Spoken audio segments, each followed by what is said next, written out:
Sa bawat liko ng kalsada, may bagong tanawin. Sa bawat lugar, may natatanging ganda. Sa bawat pag-ikot ng gulong, may bagong kwento. Kwento ng pag-asa.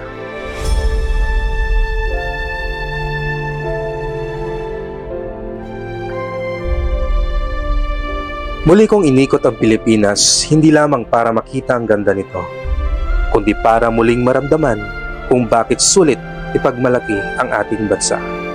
Na sa kabila ng mga hamon ng ating bayan, mula sa mga balita ng katiwalian hanggang sa mga problemang paulit-ulit, may isang bagay na hindi kayang itago: ang tunay na ganda ng Pilipinas.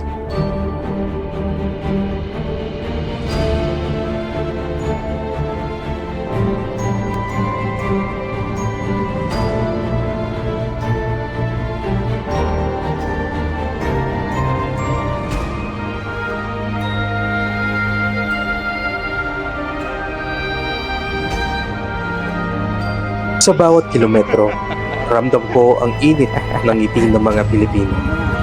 Sa gitna ng dagat at bundok, natutunan kong hindi lang likas yaman ang meron tayo, kundi puso at pagkakaisa.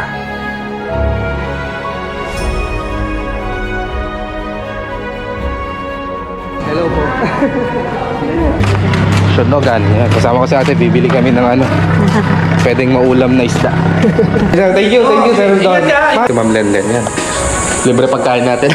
Sige, salamat po, sir. Narating ko ang mga lugar na madalas balot ng takot sa balita.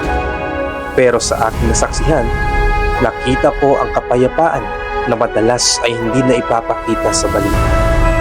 Tahimik, maganda, puno ng pangarap.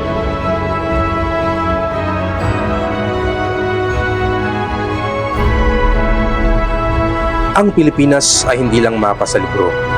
Isa itong kwento ng milyon-milyong Pilipino na patuloy na umaasa at kumikilos para sa pagbabago.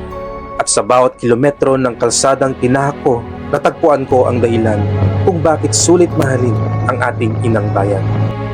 Ako si Maestro at ito ang aking kwento. Isang bansa, isang biyahe, isang pag-asa.